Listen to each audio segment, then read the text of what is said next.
바닥에 띄워주세요. 아닌더요 끝.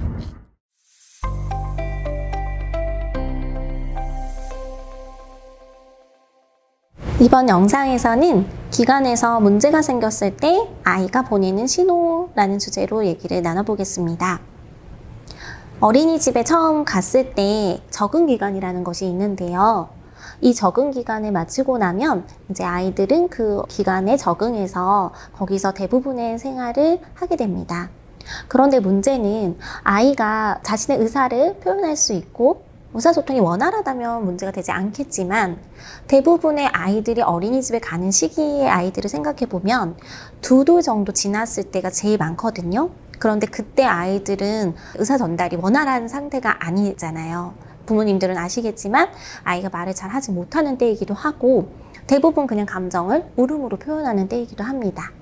그러다 보니 어린이집에서 어떤 문제가 생겨도 그거를 부모님들이 알기가 아주 생각보다 어렵습니다.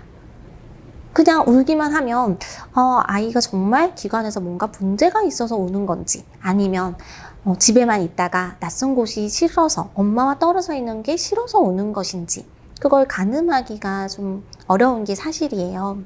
그래서 대부분의 부모님들은 초반에 아이가 이제 어린이집에 갔을 때 울음으로 표현을 하면 그냥 단순히 적응을 좀 못하는 거다. 조금 더 보내보면 괜찮을 거다. 이렇게 낙관적으로 접근을 하시고 아이를 계속 기관에 보내는 경우가 많습니다. 물론 만일 그냥 정말 단순히 적응의 문제라면 적응을 점점점 해나가면서 아이도 부모도 다 적응을 하니까 문제가 생기지 않을 텐데요.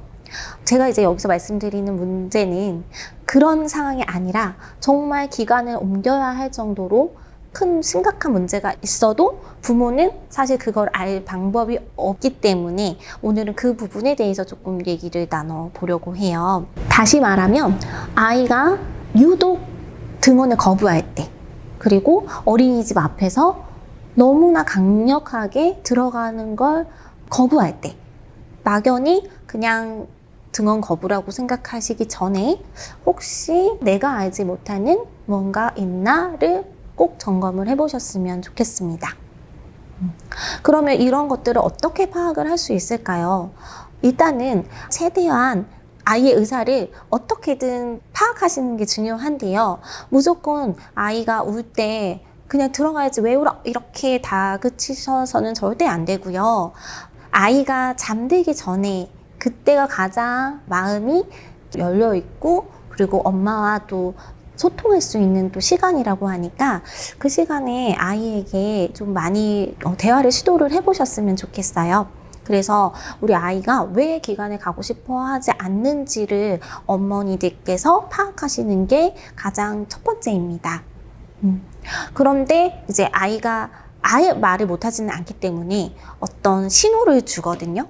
그러면 담임 선생님이 기관에서 이랬어. 아니면 어떤 일이 있었어. 뭐 친구가 뭐 때렸어. 이런 뭔가 실마리가 되는 말들을 조금씩 해요. 그러면 그런 것들을 놓치지 마시고 다 기록을 하시던지 아니면 잘 기억하셨다가 담임 선생님과 상담을 하는 것이 저는 중요하다고 생각합니다. 무슨 말이냐면 많은 부모님들께서 이런 거를 물어보면 선생님이 싫어하시지 않을까? 이런 것까지 얘기하면 기관에서 우리 아이에게 불이익을 주지 않을까? 이런 고민들을 하셔서 말씀하시지 않고 지나가는 경우가 되게 많아요. 근데 이제 저도 사실 교사지만 부모님들께서 그렇게 먼저 말씀을 해주시는 게 아이를 파악하고 케어하는 데 있어서 훨씬 더 교사 입장에서도 도움이 됩니다. 그래서 그런 것들이 혹시 고민되는 부분이 있다면 주저하지 마시고 담임 선생님 또는 원장 선생님하고 얘기를 하실 것을 추천을 드리고요. 일단 담임 선생님에게 먼저 1차적으로 아이가 이러이러한 얘기를 하고 그리고 기관에 가는 걸 굉장히 싫어하는데 혹시 우리 아이가 낮에 어떠한가요? 라고 좋게 물어보시는 게 필요합니다. 그래서 만약 대화를 하시고 나면 어떤 원인을 조금은 찾게 되거든요. 그래서 그 원인을 간과하지 마시고 주의 깊게 살피실 필요가 있어요. 저 같은 경우에는 아이가 말을 하지 못할 경우에 어떤 식으로 이제 아이가 기관에서 일이 있었는지를 파악을 했었냐면 역할놀이 같은 걸 많이 했어요. 그러니까 막 유창하게 말을 하지는 못해도 선생님이 어떤 행동을 하시고 친구가 어떤 말과 행동들을 하는지 아이하고 역할놀이를 하다 보면 아이들은 모방을 잘해서 생각보다 정말 많은 것들을 거기서 알 수 있게 되거든요. 예를 들어서 제가 아이 역할을 하고 아이를 선생님 역할을 시키는 거예요. 또는 반대로 아이가 친구 역할을 하고 제가 이제 아이 역할을 한다든지, 이렇게 하면 그날 어떤 놀이를 했고 어떤 일이 있었고 그런 것들이 생각보다 많이 단서처럼 부모님들이 알 수 있는 방법 중에 하나라서 그런 모방놀이, 역할놀이 그런 것들을 또 해보시면 좋을 것 같고요. 또 하나는 이것도 맘카페에서 많이 본 질문 중 하나인데, 아이가 등원을 거부하고 뭔가 기관에서 상담을 해봤지만 나아지는 것이 없을 때 부모님들이 기관을 옮길지 말지를 굉장히 고민을 하세요. 겨우 적응을 했는데 또 기관을 옮기는 거에 대한 두려움, 거부감, 그런 것들이 이제 부모님들도 있으신 거고, 그리고 뭔가 어떤 분들은 한 곳에 가면 거기서 졸업을 해야 아이에게 끈기와 인내를 심어줄 수 있다. 이러면서 아이가 힘들어해도 거기를 끝까지 또 보내는 걸 고집하시는 분들도 있더라고요.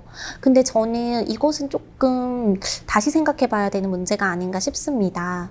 아이가 매일 가는 곳에서 매일 스트레스를 받는다고 생각한다면 그거는 저는 아니라고 생각해요. 분명히 아이가 거부를 할 때는, 등원을 거부할 때는 이유가 있는 것이고, 그게 해결되지 않은 채 아이를 계속 그 기간에 보내는 거는 어찌 보면 아이에게는 굉장히 불행한 일이 될 수도 있거든요.